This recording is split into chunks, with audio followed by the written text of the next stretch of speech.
Hi guys, once again welcome back to our channel. இந்த வீடியோவில் என்ன பார்க்க போகிறோம்னா, My Hero Academia season 1 episode number 4 தான் பார்க்க போகிறோம். ஃபஸ்ட்டு எடுத்தோன்னே என்ன காமிக்கிறாங்கன்னா, பழசெல்லாம் காமிக்கிறாங்க சீசன் 1, 2, 3ல என்ன ஆச்சுன்னு. அப்புறம் அதில் மெயினாக என்ன சொல்லியிருக்காங்கன்னா, ஆல்மைட் வந்து அந்த ஆல் ஃபார் ஒன்னத்தை தோக்கடிச்சோன்னே அவர் வந்து ரொம்ப வீக் ஆகிடுவாருன்னு சொல்லியிருக்காங்க. இதையே சில ஜேர்னலிஸ்ட் பார்த்து சரி நம்ம இதை நியூஸாக எடுத்து போடணும்னு நினச்சிட்ருக்காங்க. அதில் ஃபேன்ஸும் இருப்பாங்க. அப்போ சொல்லுவாங்க, ஆல்மைட் வந்து இப்படி பழைய காலத்தில் இப்படி இருந்து வில்லன்களை எல்லாம் தோக்கடிச்சு அவருக்குன்னு ஒரு இடத்த க்ரியேட் பண்ணி சிம்பிள் ஆஃப் பீஸுங்கிற பேரை வாங்கி வச்சுருந்தாருன்னு. அதுக்கு அந்த பொண்ணு சொல்லுவாள், ஏன்டா மற்றவங்க மாதிரியே எப்போவுமே வள புலன்ட்டு அதையவே பேசிகிட்டு இருக்கீங்கன்னு அந்த பொண்ணு சொல்லுவாள். அப்போ திடீர்னு ஒரு ஆள் என்ட்ரு ஆகிருப்பாப்பில். அவர் வந்து ஒரு சீனியர் ஜேர்னலிஸ்ட்டுன்னு சொல்லியிருப்பாங்க. அப்போ இவர் வந்து சொல்லுவார், ஆல்மைட் வந்து யாரையோ இப்படி சுட்டி காட்டுற மாதிரி சொல்கிறாங்க அப்படின்னு அந்த பாஸ் பண்ணி அதை சொல்லியிருப்பாங்க. அதுக்கு அந்த பொண்ணு கேட்ப இது என்ன வில்லன்களை வார்னிங் பண்ணுறக்கான்னு கேட்கும்போது அந்த பையன் இந்த அங்கிள் சொல்லுவாப்பில், இல்லை இது வந்து யாரையோ ஒருத்தங்க ஆல்மைட் வந்து இன்ட்ரெஸ்ட் பண்ணுற மாதிரியே சொல்லியிருக்காங்க. அது வந்து இந்த பையனாகவும் இருக்கலாம், இல்லைனா கிளாஸ் 1Aவில் இருக்கிற யாராச்சும் இருக்காங்களான்ட்டு இவர் வந்து சந்தேகப்படுறாரு. அதுக்கப்புறம் நம்ம ஐசாவாக இருப்பாங்கல்ல, கிளாஸ் 1A கிட்ட ஒரு இன்ஃபர்மேஷன் சொல்லுவாங்க. இன்றைக்கி ஒருத்தவங்க வந்து உங்களை பற்றி இன்ஃபர்மேஷன் கேதர் பண்ணுறக்கு வர்றான்னு சொல்லுவாங்க. அதுக்கு இவன் வந்து வாய் பேசிகிட்டே இருந்ததுனால வாய் மூடி வச்சிருவார் ஐசாவா. அப்படியே அவனை அடக்கிட்டு இருக்கும்போது என்ன திடீர்னு இவர் உள்ளே வந்துட்டார். என்ன கேட்காமே உள்ளே வரீங்கன்னு கேட்டதுக்கு, இல்லை என் வாட்சில் டைம் கரெக்டாக இருக்குது, நான் 6 to 8 தான் உங்களுக்கு அப்பாயின்மெண்ட் டைம் கேட்டிருந்தேன், அந்த டைமுக்கு தான் நான் உள்ளே வந்திருக்கேன் அப்படின்னு இவர் சொல்லுவார். அப்புறம் எல்லாேருக்கும் இவர் குட் மார்னிங் சொல்லிட்டு, நீங்கள் எப்படி இருக்கீங்களோ அப்படியே இருங்க, அதுதான் எனக்கு வேணும், நான் உங்ககிட்ட எதுவும் ஸ்பெஷலாக எதிர்பார்க்கல, நீங்கள் எனக்காக எதுவும் பண்ண வேண்டாம்னு இவர் சொல்லுவார்.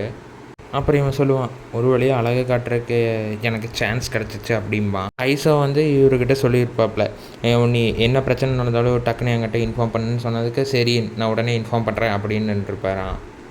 அப்புறம் டாக்டர் ஐசோவை வந்து மனசுலேயே நினைப்பார், இவன் ஒன்று வில்லன் மாதிரிலாம் இல்லை, இவன் ஏதோ ஒரு நோக்கத்துக்காக தான் இங்கே இன்ஃபர்மேஷன் எதையோ ஒன்று பர்டிகுலராக கேதர் பண்ணுறதுக்காக தான் இங்கே வந்திருப்பான் அப்படின்னு நினச்சிட்டுருக்காரு. அப்புறம் இவன் இருக்கிற எல்லாத்தையும் ஒவ்வொரு அங்கங்கமாக ஃபோட்டோ எடுத்துக்கிறாப்புல. அப்புறம் இப்போ வந்து ஒவ்வொருத்தரோட பவராக எக்ஸ்பிளைன் பண்ணிட்டுருக்காங்க.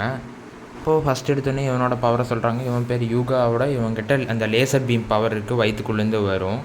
செகண்டில் இருக்கிறது பார்த்திங்கன்னா ஆஷிடோ, அவகிட்ட என்னென்னா இது ஆசிட் பவர் இருக்கும். தேர்டில் இருக்கிற பார்த்திங்கன்னா அச்சு, அவகிட்ட ஃப்ராக் கிட்ட என்னென்ன பவர் இருக்கோ அந்த பவரில் அச்சு கிட்டேயும் இருக்கும். ஃபோர்த்து பார்த்திங்கன்னா ஹிடான் காமிக்கிறாங்க, அவங்ககிட்ட ஸ்பீடாக ஓடுறதுக்கான சக்தி இருக்கும், அவன் கால் கீழே ராக்கெட் பூஸ்டர்லாம் இருக்கும். அப்புறம் ஆறாவது யாரை கட்டுறாங்கன்னா வச்சாக்கோங்கிற ஒரு பொண்ணை காமிக்கிறாங்க, அவகிட்ட கிராவிட்டியை கண்ட்ரோல் பண்ணுற பவர் இருக்கும். அப்புறம் ஏழாவது யாரை கட்டுறாங்கன்னா ஓஜிரோங்கிற ஒரு பையன்கிட்ட காமிக்கிறாங்க, அவங்ககிட்ட வாளோட சக்தி இருக்கும், அவனுக்குன்னு தனியாக ஒரு வால் பின்னாடி முளைச்சிருக்கும். அப்புறம் ஏழாவது யாரை காமிக்கிறாங்கன்னா காமினாரிங்கிற ஒரு பையனை காமிக்கிறாங்க, அவங்ககிட்ட எலக்ட்ரிசிட்டி பவர் இருக்கும். அப்புறம் எயித்து பார்த்திங்கன்னா ஈஜிரோங்கிற பையனை காமிக்கிறாங்க, அவனால் அவனோட உடலை ஹார்டு பண்ணிக்க முடியும், அப்படியே ஒரு ஸ்டீலாட்டாக அவனால் ஹார்ட் பண்ணிக்க முடியும், ஸ்டீல்னால் ஸ்டோன் மாதிரி அவனால் ஹார்ட் பண்ணிக்க முடியும். அப்புறம் ஒன்பதாவது கோடான்னு ஒரு பையனை காமிக்கிறாங்க, அவனால் பூச்சிங்க கூட மற்ற அனிமல்ஸ் கூட பேச முடியும். அப்புறம் பத்தாவது சாட்டோங்கிற ஒரு பையனை காமிக்கிறாங்க, அவனுக்கு சுகர் தான் எனர்ஜி. அப்புறம் 11th சோக்கிங்கிற ஒரு பையனை காமிக்கிறாங்க, அவனால் நிறையா எக்ஸ்ட்ரா கையெல்லாம் ஃபார்ம் பண்ணிக்க முடியும், அதுலேருந்து என்ன விதமான பார்ட்ஸும் அவனால் உருவாக்க முடியும். அப்புறம் 12th கெயோகிஜிரோங்கிற ஒரு பொண்ணை காமிக்கிறாங்க, அவரால் சவுண்ட் வேவ் அனுப்ப முடியும், அப்புறம் வாங்கவும் முடியும். அப்புறம் 13th செரோங்கிற ஒரு பையனை காமிக்கிறாங்க, அவனால் டேப் ப்ரொடியூஸ் பண்ண முடியும் அவனோட ஆர்ம்ஸ்லேருந்து. அப்புறம் 14th டோக்குயாமிங்கிற ஒரு பையனை காமிக்கிறாங்க, அவங்ககிட்ட டார்க் ஷேடோங்கிற ஒரு பெரிய பவர் இருக்கும். அப்புறம் 15th யாரை காமிக்கிறாங்கன்னா டொடோரோக்கியை காமிக்கிறாங்க, அவங்ககிட்ட ஐஸ் அப்புறம் ஃபயரோட பவர் இருக்கும், ஒவ்வொரு கையில் ஒவ்வொரு பவர் இருக்கும். 16th யாரை காமிக்கிறாங்கன்னா ஹகாங்குங்கிற ஒரு பொண்ணை காமிக்கிறாங்க, அவங்ககிட்ட இருக்கிற பவர் இன்விசிபிலிட்டி. அப்புறம் 17th யாரை காமிக்கிறாங்கன்னா பகுங்குரோங்கிற ஒரு பையனை காமிக்கிறாங்க, அவங்ககிட்ட எக்ஸ்ப்ளோஷனோட பவர் இருக்கும். 18th நம்ம தலை மெடோரியாவை காமிக்கிறாங்க, அவங்ககிட்ட 1 for all பவர் இருக்கும், அது இன்னும் அவன் மாஸ்டர் பண்ணியிருக்க மாட்டான், ஃபுல்லாக பண்ணுவான். அப்புறம் 19th மினாடாங்கிற பையனை காமிக்கிறாங்க, இவங்ககிட்ட அந்த கிரேப்ஸோட பவர் மாதிரினா எப்படி அவன் மண்டையிலேருந்து வர்றதை வச்சு எதையும் வேணாலும் ஒட்ட வைக்க முடியும். அப்புறம் லாஸ்ட்டாக யாரை காமிக்கிறாங்கன்னா யாயிரோஸுங்கிற ஒரு பண்ணை காமிக்கிறாங்க, அவளால் எந்த பொருளை வேணாலும் ப்ரொடியூஸ் பண்ண முடியும். இந்த ஜேர்னலிஸ்ட் இருக்கான்ல, அதுலேருந்து ஒரு 6 பேர்த்தோட பேர் எடுத்துக்கிட்டான், இவனுங்களில் யாரையாச்சும் தான் ஆல்மைட்டோட சக்ஸஸராக இருக்க முடியும்னு.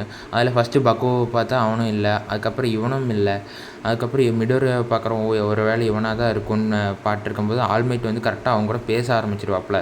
அப்புறம் அவன் வந்து கன்ஃபார்மே பண்ணிடுவான், ஆமாம் நீ தானே ஆல்மைட்டோட சக்ஸஸர்னு எனக்கு முன்னாடி தெரியும், நான் இது யாருக்கிட்டையும் சொல்ல மாட்டேன், நான் ஃபோட்டோலாம் எடுத்து வச்சுருக்கேன், கடைசியில் ஃப்யூச்சர் ஆல்மைட்னு போட்டு உன்னோடதை போடுவேன் அப்படின்னு சொல்லுவாப்புல மிடோரியா கிட்ட.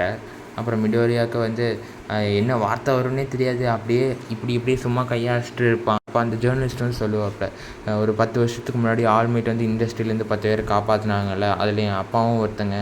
அப்பத்துலேருந்து தான் நான் ஜேர்னலிஸ்ட் ஆகணுங்கிற ஆசையும் எனக்கு வந்துச்சு. ஸோ ஆல்மைட் வந்து எனக்கு ரொம்ப பிடிச்ச ஒரு ஹீரோ அப்படிம்பாரு. அதுக்கப்புறம் அந்த ஃபோட்டோவை மிடோரியா கிட்ட காமிச்சிட்டு திடீர்னு அவன் உடம்புலேருந்து இது வரும் பாருங்க, கேமராவா.